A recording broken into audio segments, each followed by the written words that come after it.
শেখ হাসিনা পালিয়ে গেছে, শেখ হাসিনা নাই, শেখ হাসিনা চলে গেছে, শেখ হাসিনা পালায় না। পালাবো না, প্রয়োজনে ফখরুল সাহেবের বাসায় গিয়ে উঠবো। ধীরে ধীরে অবস্থান স্পষ্ট হচ্ছে, জনরোষে পালিয়ে যাওয়া আওয়ামী লীগ নেতাদের অবস্থান।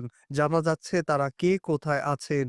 বিভিন্ন সূত্র থেকে মোটামুটি নিশ্চিত হওয়া গেছে, আওয়ামী লীগ নেতারা ভারত, যুক্তরাজ্য, যুক্তরাষ্ট্র, দুবাই ও কানাডা এই ৫ দেশেই পালিয়ে আছেন।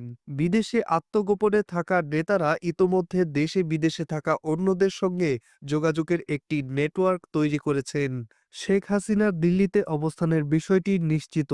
একই শহরে দলের সাধারণ সম্পাদক ওবায়দুল কাদেরও আছেন। তবে ওবায়দুল কাদেরের সঙ্গে অন্যদের খুব একটা যোগাযোগ নেই। তিনি অনেকটাই জনবিচ্ছিন্ন।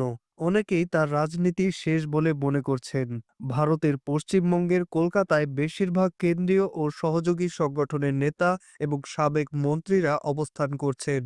এর মধ্যে জাহাঙ্গীর কবির নানক, মোফাজ্জল হোসেন চৌধুরী বায়া, সাবেক স্বরাষ্ট্রমন্ত্রী আসাদুজ্জামান খান কামাল, যুগ্ম সাধারণ সম্পাদক আফম বাহাউদ্দিন নাসিম, সাবেক শিক্ষামন্ত্রী মুহিবুল হাসান চৌধুরী নওফেল, তথ্য ও গবেষণা সম্পাদক সেলিম মাহমুদ কলকাতায় বসে বেশ তৎপর রয়েছে বলে জানা গেছে।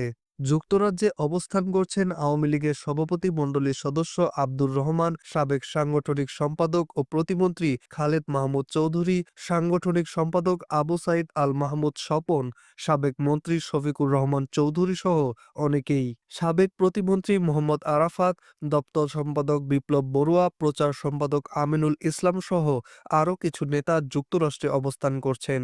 শেখ হাসিনার ছেলে সজীব ওয়াজেদ জয়ের নেতৃত্বে তারা নানা তৎপরতা চালাচ্ছেন বলে দলে প্রচার রয়েছে।